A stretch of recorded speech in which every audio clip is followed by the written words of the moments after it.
हे गोविंदा। कुछ ऐसी बातें जो जीवन की परम सत्य है, जिसके कारण सभी मानवों को अति कष्ट दुखों का अनुभव करना होता है। जीवन की सत्यता और जीवन को सोच समझकर सही तरीके से चलना आवश्यक है। जीवन की एक ऐसी रेखा है जिसको पार करते ही दुखों का समन्वय होता रहता है।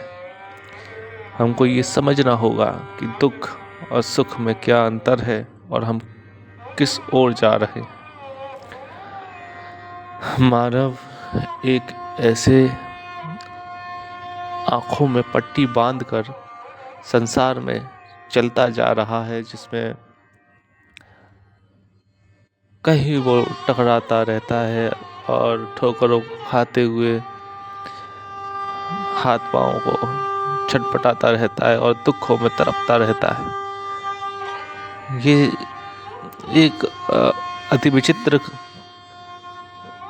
अति विचित्र ये कार्य है जो मानव सुख और शांति के पीछे जो भाग रहा है, वाकई में वो सुख और शांति का ही मार्ग में जा पा रहे हैं कि ये सब माया का स्वरूप है। अभी तक तो हम ये भी नहीं जानते कि माया क्या है और मायापति क्या है और भक्ति क्या है। और जो हम हैं, वाकई में मनुष्य आश्चर्य है कि जीवन के ऐसे ऐसे समय को पार करने के बावजूद अपने आप को कभी जानने का प्रयास नहीं किया। कभी थोड़ा सा यह चिंतन नहीं किया कि मैं जो इस देह में हूँ, वाकई में मैं क्या हूँ, कौन हूँ। थोड़ा सा भी अगर चिंतन हम करना चाहे, कथाएं होती है, अधिकतम कथाएं हो रही है, चारों ओर ज्ञान का भंडार समुद्र। छोटे से छोटे पंडित को या बड़े को या बुजुर्ग, कोई भी ज्ञान को बड़े आसानी से आपके सामने प्रस्तुत कर देता है। मैं भी तो ज्ञान ही दे रहा हूँ। ज्ञान देना और ज्ञान को समझकर, उसको समझकर कि क्या ज्ञान है, किस प्रकार ज्ञान है और इसका मेरे जीवन में क्या लाभ है, और उस ज्ञान को मैं अपने जीवन में धारण कर कर उस कार्य को करने लगूं और उसका प्रभाव अपने जीवन में हो। ये इतनी सी बात तो मैंने कह दी बड़े सरलता से, पर यही काम बहुत आश्चर्य लगता है कि आजकल कोई कर सके। यह एक आश्चर्य ही है कि व्यक्ति दुखों को देखते हुए भी उसमें इतना मदमुक्त हो चुका है कि उसके आगे कुछ दिखता ही नहीं। जाल इस प्रकार है कि आसक्ति, घमंड, गुस्सा, लालच हर एक व्यक्ति में भरा हुआ है, जबरदस्त।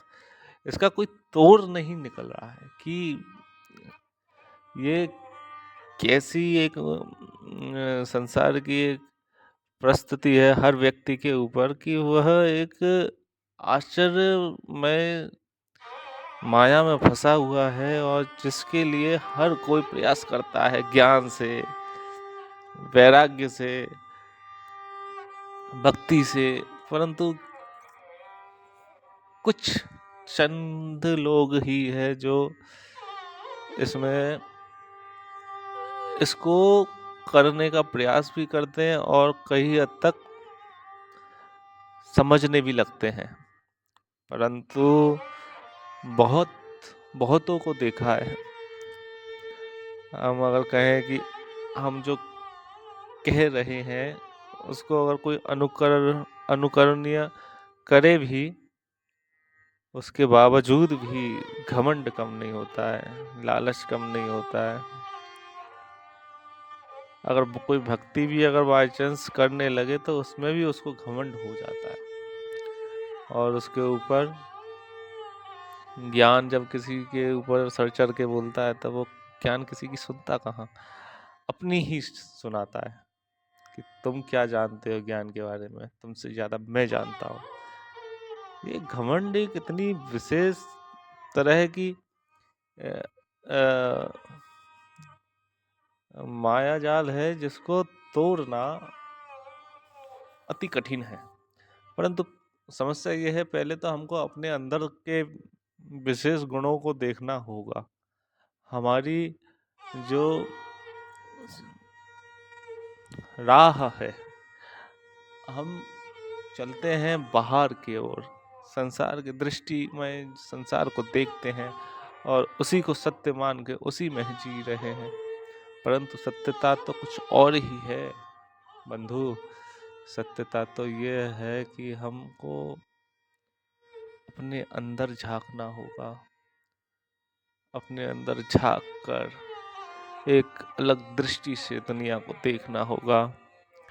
जो वाकई में हमारे शत्रु हैं वह बाहर के तो नहीं, अंदर के शत्रुओं को दमन करना होगा। हर शास्त्रीय कथावाचक या कई अन्य प्रवक्ता अपने अपने विद्वत्ता से सभी को रिझाते हैं और सबको समझाने का पूर्ण प्रयास करते हैं, परंतु अधिकतर लोगों के मन के विचारों को, धाराओं को बदलना बहुत कठिन है, बेहद कठिन है। साथ साथ साथ ही एक वैराग्यवान पुरुष अगर किसी को कहे कि वैराग्य का फल क्या है, उसका अनुभव किसी ने अगर करके कहा गया है किसी को कि भैया यह चीज को छोड़ो फिर उसके बाद का सुख प्राप्त करो, पर सामने वाला व्यक्ति छोड़ने को बिल्कुल भी नहीं कर पाता है। वो जानता है कि हाँ, ये जो मैं नशा करता हूँ या जो मैं कोई भी मेरे दुष्कर्म है और जो भी मैं कुछ अनुचित करता हूँ वह मेरे लिए घातक है, मेरे लिए ठीक नहीं है। परंतु क्या माया है, क्या माया ही है कि व्यक्ति कुछ नहीं कर सकता अपने मन के आगे हार मानकर। कितनी घटना है जो सुनने में आती है कि भैया कोई आत्महत्या कर रहा है, कोई ट्रेन के नीचे आके अपने जीवन को खत्म कर रहा है, कोई अलग अलग प्रकार से अपने जीवन को समाप्त करके क्या सोचते हैं कि अपने जीवन को समापन करके क्या कुछ सुख की अनुभूति हो जाएगी, क्या गहरी नींद में खो जाएगा व्यक्ति और फिर वो उठेगा ही नहीं। ये धारणा गलत है, धारणा गलत है। ये तो पहली बात कि हर एक व्यक्ति मनुष्य जीवन को बड़े मामूली ढंग से अपनाता है कि ये जीवन बहुत ही सुलभ है और चाहो अभी मरते हैं तो तुरंत ही जन्म मिल जाएगा या फिर जन्म से मुक्ति, अब मर के बिल्कुल तरह ही जाएंगे। ये कष्ट नहीं, इस कष्ट से और बिल्कुल सुख और स्वर्ग ही मिले, इतनी पीड़ा होती है लोगों को। सोचते हैं कि आत्महत्या करके अवश्य कुछ लाभ तो होगा, इस कष्ट से तो बचे ही जाएंगे। क्या परंतु ये सत्य है?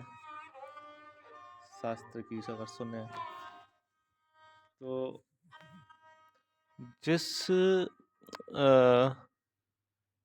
कठिनाइयों से व्यक्ति गुजरता है और जितने भी प्रकार के दुख दर्द कष्ट होते हैं प्रेत योनियों में, जो भी व्यक्ति को मरने के बाद जो योनि मिलती है उसको प्रेत योनि, भूत योनि और आश्चर्य अलग अलग हर प्रकार के, जिसकी जैसी मति गति होती है वैसा ही उसको प्रावधान होता है। वह उस विकट परिस्थिति में ऐसा फंस जाता है कि वो जिसने जितना झेला है वो तो एक मामूली सा एक अंश था झेलने के लिए, परंतु असली कठिनाइयाँ तो मृत्यु के बाद प्रारंभ होती है। और ये मानव जीवन तो व्यक्ति किसी प्रकार से कहीं से भी अपने आप को बचाकर अपने जीवन को सुख शांति में परिवर्तन कर सकता था, परंतु होता क्या है? होता ये है, वो उस काले अंधेरे घने जंगल में फंस जाता है।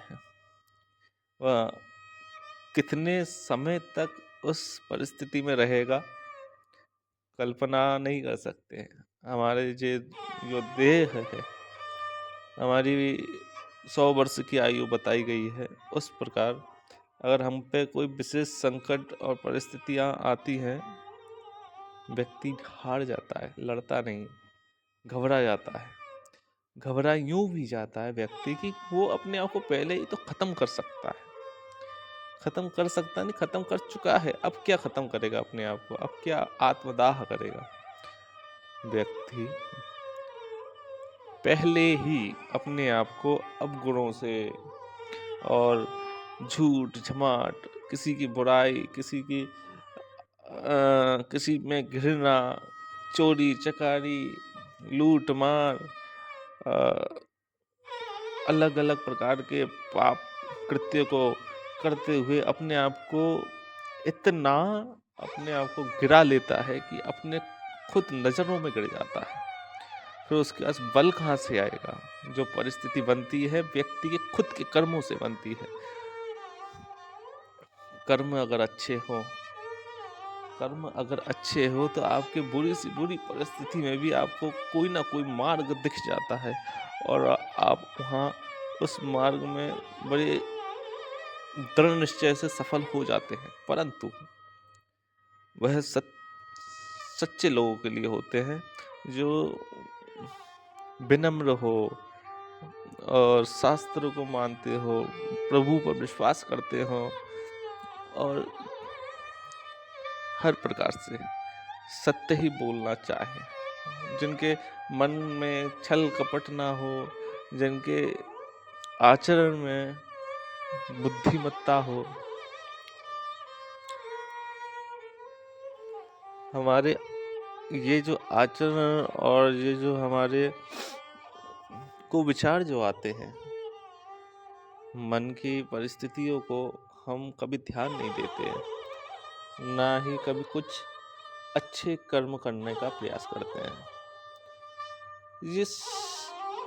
ये जो हमारी जो जीवन की जो मार्ग है, जो सीधा मार्ग नहीं है, मार्ग है कठिन भरा। जैसे मानव तन बड़ी कठिनाई से मिलती है, मानव जीवन का जो मार्ग है वह भी बहुत ही कठिन है। और इस कठिन परिस्थिति में, इस काल में अपने आप को बचाकर ठीक से चलना, शास्त्र अनुसार चलना बहुत कठिन है। परंतु कठिन मार्ग में ही सुख शांति और समृद्धि मिलती है, मन को सुख आनंद की प्राप्ति होती है। हर पल मुस्कुराना इस समय में भी, इस कलयुग में भी अति विचित्र है। कोई बलवीर व्यक्ति ही ये कार्य कर सकते हैं। अपने दोष गुण अवगुण को खत्म करना, किसी और की विशेष बातों को ना प्रकटना। किसी के भी दोष को गिनना तो हर कोई जान पाता है, परंतु अपने गुणों को देखना, अपने अवगुणों को देखकर, अपने अवगुणों को देखकर उसमें उससे मुक्ति पाने का चाह और दृढ़ निश्चय करके उस अपने पाप कृत्य से मुक्त होना, यह सच्चे वीर की निशानी होती है। हम अगर चाहें जरूर ही अपने जीवन को परिवर्तन करना चाहें तो जरूर कर सकते हैं। मनुष्य क्या नहीं कर सकता, हर कुछ कर सकता है मनुष्य। मनुष्य के अंदर जो पावर है, जो शक्ति है, जो मानव कर सकता है, वो क्या देव भी नहीं कर सकते। मानव अगर चाहे क्या कुछ नहीं कर सकता। दृढ़ निश्चय, सतमार्ग, सत्यता, पवित्रता, धैर्यता, क्या कुछ नहीं है मानव के अंदर, परंतु वो मानव अपने आप को भूला बैठा है। पाप कृत्य में अपने इतने संलग्न हो चुके हैं कि इसकी व्याख्या करते ही तो रूह कांपती है। इतने अवगुणों का डेरा अपने हृदय में बसा रखा है कि वह मन की परिस्थिति ऐसी हो जाती है कि वो अवगुणों के अलावा कुछ जीवन में देखा नहीं हो, और उस जीवन में ही चलते चलते वो क्या ही करे। मन का भी तो कार्य इतना ही है कि बस जो चीज को देखता है, धारण करता है, उसी में ही वो चलता रहता है, भले ही वो सही हो या गलत हो, या गुण हो या अवगुण हो।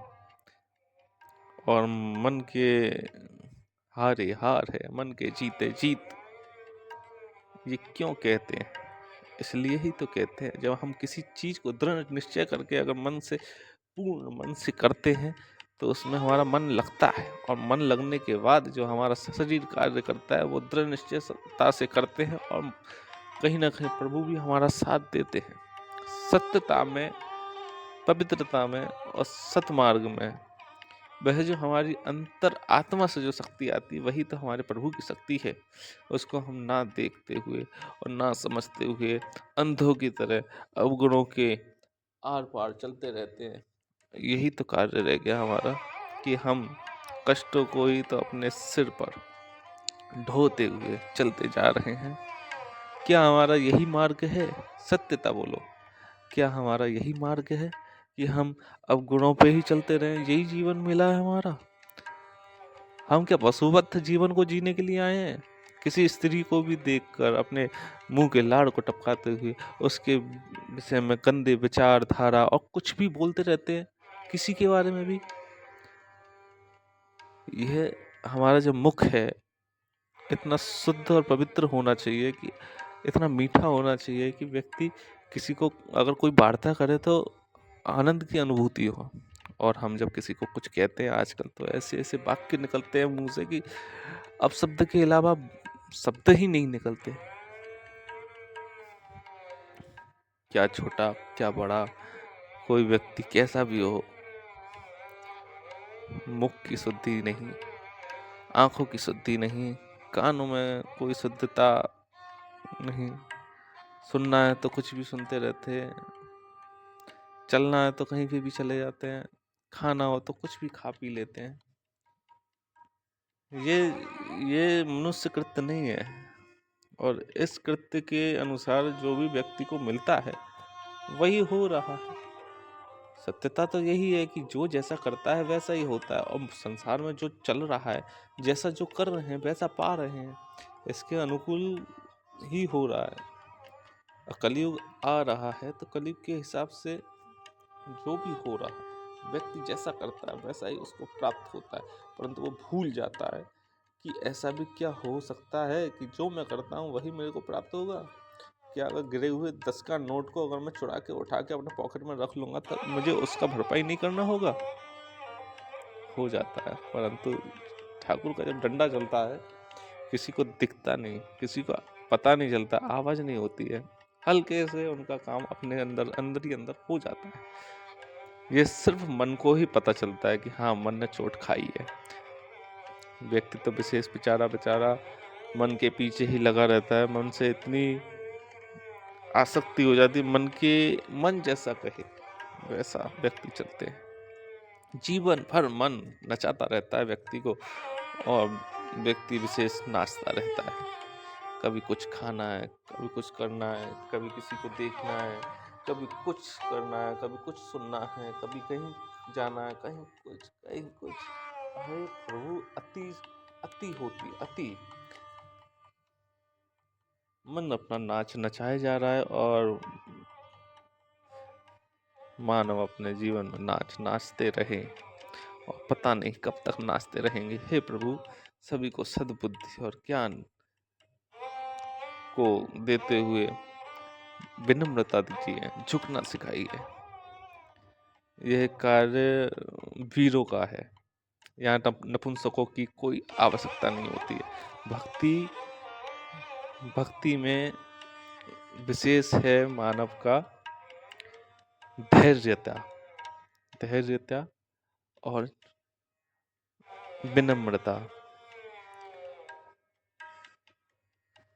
हर कोई जितना सुख को और आनंद को विशेष मानना चाहिए, हर कोई भागता है पैसों के पीछे, दौलत के पीछे, नाम के पीछे, जस के पीछे। सोचता है कि उससे सब कुछ मिल जाएगा, परंतु सत्यता यही है क्या? क्या मिल सकता है किसी व्यक्ति को पैसे से सब कुछ? सूखी रोटी खाने वाले बड़े सुख से और प्रेम से रहते हैं। जिनके घर टूटे होते हैं उनका दिल मजबूत होता है, वह शरीर से स्वस्थ होते हैं, मस्त होते हैं। उनके हृदय भयभीत नहीं होते हैं, उनको मर के यहाँ से जाने में कोई असुविधा नहीं होती है, उनको छोड़ने, त्याग करने में कोई विशेष दुख दर्द नहीं होता है। वह बड़े सुख से अपना संपूर्ण कार्य सुबह से लेकर रात तक करते हैं, अपने शरीर को स्वस्थ रखते हैं और पवित्र अन्न ही खाते हैं। क्यों? क्योंकि उनके पास इतना पैसा ही नहीं जो कि वो ऐसे निकृष्ट चीजों को खाएं और अपने जीवन को स्वाहा करें। हम जिस पैसों के लिए भागते रहते हैं, हम जिस नाम के लिए, यश के लिए, हम जिस दौलत के लिए भागते रहते हैं, कभी हमने चिंतन किया कि वह दौलत ही हमको, हमारे जीवन को नाश करती है, हमारे परिवार का सर्वनाश करती है, हमें अवगुणों में ढकेल देती है, हमारे जीवनचर्या को सबको बिखेर देती है, हमारे आलस्यता को, हमारे काम क्रोध को, हमारे सभी प्रकार की विकृति को फैला देती है जीवन में और सर्वनाश कर देती है, और हम उसी के पीछे भाग रहे हैं जो हमको सर्वनाश करने के लिए तुला हुआ है। क्या हमारी मनुष्यता की ये विकृति है? क्या हमारी विद्वता है? ज्ञानी तो हम सभी बोलते हैं कि हम ज्ञानी हैं, हम ये हैं, हम वो हैं, हम ऐसा करो वैसा करो, परंतु हम स्वयं क्या करते हैं? अपने आप को कभी न झांक के देखा है? परंतु हमको किसी को भी ज्ञान देने में बड़ा मजा आता है। संसार है, संसार की प्रक्रिया है, काल युग चल रहा है, जैसा जिसको भी मन में होता है वैसा ही चलता है।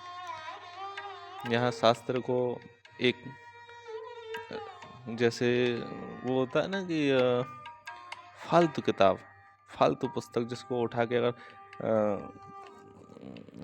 जो बाहर लोग आते हैं जो खरीदने के लिए, सस्ते में जो बेच देते हैं, उस प्रकार से पड़ा रहता है कोने में। और हाँ, चटपटी खबरें और न्यूज और नाटक सीरियल अति शीघ्र उस पर हमारा मन आसक्ति से भर जाता है। उसको बड़े प्रियता से और प्रेम से देखते हैं। जो हमको दुख देता है, जो हमको कष्ट देता है, जो हमको अवगुणों में ढकेल रहा है, उसी के प्रति हम बड़े प्रेम से आसक्त हो जाते हैं। यही हमारे मन की और दुख के कारण है, और इस दुख के कारण का कभी नाश नहीं हो सकता अगर जब तक हम अपने राह को, हमारे जीवनचर्या को ना बदले, और ना ही हम अगर बदलना चाहे तो। सत्य तत्व यही है, जो हमको बदलने का प्रयास करते हैं गुरुजन और शास्त्रीय जन, वह स्वयं किसी अंधेरे, गुप्त अंधेरे में डूबे हुए, माया के जाल में फंसे हुए हैं, जो स्वयं अपने नाम को, यश को बढ़ाना चाहते हैं, जो अपने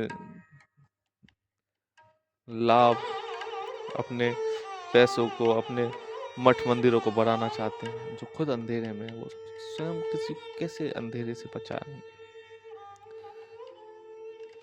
लेनहार वो है जो उसकी प्यास बहुत, देनहार भी वही है जो पाप उसके पास बहुत। लेने वाला पाप लिए जा रहा है, खुद विकृति को प्राप्त हो रहा, देने वाला भी इसको दे रहा है जो पाप के चंगुल में फंसा हुआ है। क्या अच्छा ही जोड़ी है। अधिक चर्चा भविष्य में होगी फिर से। सभी को राधे राधे, प्रणाम।